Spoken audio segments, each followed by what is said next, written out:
Di era digital kayak sekarang, kita bisa lihat kalau banyak banget wajah-wajah baru yang lewat di beranda sosial media kita. Dan orang-orang yang lewat tersebut, mereka pun menyajikan konten-konten yang berbeda. Ada yang ngasih konten edukasi, konten lucu, bahkan yang ironisnya, konten-konten yang berbau seksual itu sangat mudah kita temukan di sosial media. Kalau dari pengalaman gue pribadi dan riset yang gue lakukan, konten-konten yang mengandung konsol seksual itu memang lebih banyak menarik perhatian daripada konten-konten yang let's say mengedukasi. Karena logikanya, konten edukasi itu kan butuh fokus lebih untuk dicerna. Sedangkan kalau konten-konten yang mengandung unsur seksual itu bisa dinikmatin tanpa fokus lebih. Sebenarnya gue agak miris ketika melihat konten yang benar-benar niat mengedukasi, engagementnya nggak setinggi konten-konten yang berbau seksual. Padahal kalau kita bandingin, effort yang paling tinggi itu ada di konten edukasi. Karena butuh riset segala macam kalau dari pengalaman gue selama 1 tahun bikin konten edukasi. Untuk bikin satu video aja itu butuh effort yang lumayan tinggi. Karena butuh riset, nyusun kata-kata, storytelling, editing, dan segala macam-macam, itu pun belum tentu rame. Dan kalaupun rame, pasti banyak hate komennya. Sedangkan ketika gua ngeliat ada yang bikin konten joget-joget dan engagementnya yang lebih tinggi, di situ gua sadar bahwa penonton itu cenderung gak peduli dengan effort yang kita lakukan, tapi mereka cuma mau konten yang mereka suka. Setelah gua teliti, memang konten-konten yang mengandung unsur seksual itu menarik banyak perhatian, mulai dari konten yang joget-joget, menunjukkan bagian tubuh yang enggak seharusnya ditunjukin, ataupun mengeluarkan kata-kata yang mengandung unsur seksual. Di sini gue akan ngasih tahu sedikit dari apa yang gue tahu ya, kenapa manusia itu bisa kecanduan sama konten-konten erotis. Jadi gini, dalam diri kita itu ada yang namanya neuron atau sel saraf. Nah, ketika seseorang melihat konten erotis, otak mereka merespon dengan melibatkan sel saraf di otak, yang itu melibatkan rasa senang dan emosional, yaitu nukleus accumbens dan sistem limbik nukleus. Accumbens ini adalah struktur otak yang berperan dalam banyak fungsi, mulai dari kesenangan, kecanduan, dan lain-lain. Dan sistem limbik ini adalah kumpulan struktur otak yang berperan dalam mengatur emosi, perilaku, dan memori. Nah, konten yang mengandung unsur seksual itu bisa melepaskan dopamin yang bisa membuat seseorang itu merasa puas dan terangsang. Bahkan, otak mereka mengasosiasikan konten tersebut dengan perasaan baik. Makanya ketika seseorang terlalu sering nonton konten begitu, mereka akan terus-terusan cari konten serupa. Karena mereka butuh itu terus gitu. Dan dengan melihat ramainya konten-konten seperti ini, banyak orang berusaha menjadi terkenal dengan sengaja memamerkan hal-hal yang sebenarnya tidak etis. Dan mereka melakukan itu untuk popularitas. Sebelum itu, lu harus tahu ya, kalau itu masuk ke dalam era attention economy, alias atensi orang lain ke kita. Itu adalah keuntungan buat kita, karena semakin banyak atensi orang lain, kita bisa lebih mudah jual sesuatu yang pada akhirnya jadi uang. Gua paham, orang yang mau terkenal dengan unsur seksual, mereka tuh ibarat bikin video simple, followers naik, dapat endorsement atau jualan, dan akhirnya dapat uang yang banyak. Tapi gimana kalau gua bilang itu semua adalah ilusi? Nah, makanya di video ini gua pengen bahas kenapa popularitas konten seksual di sosial media itu adalah ilusi. Semenjak ada profesi konten kreator, banyak orang berusaha untuk terkenal dengan effort yang kecil, tapi hasilnya yang besar. Nah, salah satu cara yang cukup besar peluangnya untuk menaikkan konten seseorang yaitu membuat konten yang berbau seksual. Kenapa demikian?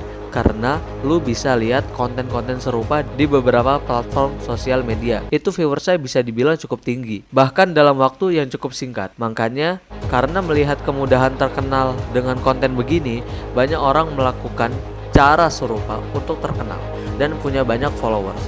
Menurut gua, orang-orang yang mengambil jalan seperti ini biasanya orang yang mentok berpikir dan mereka bingung bakat apa yang bisa ditunjukin selain ya mungkin joget-joget, pamer bagian tubuh, atau ngomongin hal-hal yang berbau seksual. Mereka berpikir dengan mereka punya followers yang banyak, lewat cara begitu mereka bisa menghasilkan uang yang banyak dari para followersnya. Tapi setelah gua teliti, konten yang berbau seksual kayak pamer lekukan tubuh segala macam itu memang cepat naik.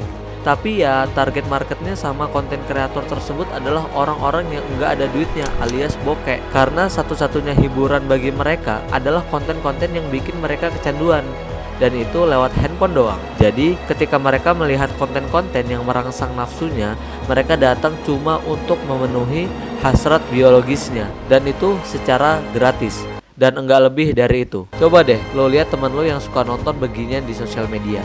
Ini beneran suka ya, bukan yang enggak sengaja lewat. Pasti dia nggak ada kerjaan yang lebih penting dari apa yang dia kerjain.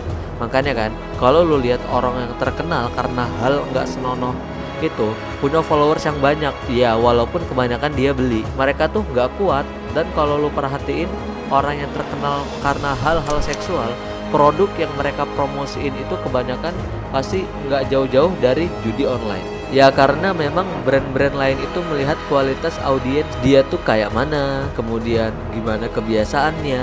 Sedangkan kalau judi online itu sangat mudah dijangkau sama semua orang. Ketika mereka mempromosikan produk yang beneran legal misalnya, kayak makanan gitu, mungkin yang beli makanan tersebut cuma beberapa dan jauh lebih sedikit daripada orang yang kompeten dengan produk tersebut. Misalnya gini, ketika ada food vlogger mempromosikan makanan, kemungkinan besar followers dia akan banyak beli produk itu karena itu yang mereka mau. Sedangkan kalau orang yang terkenal karena hal nggak senonoh tapi tiba-tiba promosiin makanan, yang beli mungkin akan sedikit karena bukan itu yang mereka mau. Mungkin di sini akan ada argumen bahwa orang-orang seperti ini ada yang uangnya banyak karena akhirnya bisa memonetisasi dengan cara yang aneh-aneh. Tapi coba lo lihat berapa banyak sih di antara mereka yang bisa kesana. Malah banyak dari mereka tuh yang ujung-ujungnya udah gak laku lagi karena semakin kesini makin banyak orang yang terkenal karena konten-konten erotisnya. Di sini gua kasih tahu ya, orang yang terkenal karena konten-konten yang enggak etis, banyak dari mereka itu nggak akan bertahan lama karena perlahan akan ada penggantinya yang baru. Dan kalau nama mereka udah mulai redup, nggak ada inovasi apapun selain cari perhatian. Sedangkan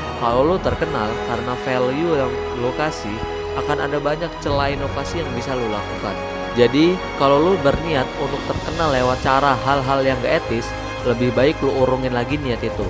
Karena selain penonton lo banyak yang nggak ada duitnya, karir lu pun pasti gak jelas. Dan ini sebenarnya nggak cuma berlaku untuk konten-konten yang pamer lakukan tubuh doang. Ya, tapi berlaku juga untuk orang-orang yang berusaha terkenal lewat cara-cara bodoh. Menurut gua, ramainya orang yang berusaha terkenal lewat cara-cara begini menunjukkan bahwa hilangnya harga diri manusia di era sosial media. Tadi gua sempat singgung ya, attention economy, di mana atensi orang lain itu bisa jadi keuntungan bagi kita di zaman sekarang. Nah, tapi karena atensi ini bernilai tinggi, banyak orang rela melakukan apapun demi mendapatkan atensi, sekalipun itu merendahkan diri mereka sendiri. Orang yang telah menurunkan harga dirinya demi atensi orang lain, maka secara enggak langsung mereka menukar harga dirinya dengan engagement sosial media, yang itu bisa diukur dengan angka. Sebenarnya bukan soal besar atau kecilnya angka ini didapat, tapi yang namanya harga diri manusia itu bersifat priceless alias nggak bisa diukur dengan angka. Nah, ketika harga diri yang priceless tersebut ditukar dengan engagement yang bisa diukur dengan angka, maka hilanglah nilai asli dari harga diri tersebut. Dan ini nggak cuma konten-konten vulgar doang sebenarnya, tapi ada juga konten yang membuka aib rumah tangga pribadi, galau yang berlebihan, dan hal-hal bodoh lainnya yang bertentangan dengan nilai-nilai yang seharusnya dijaga sebagai manusia. Selain itu, dari segi penontonnya pun sama.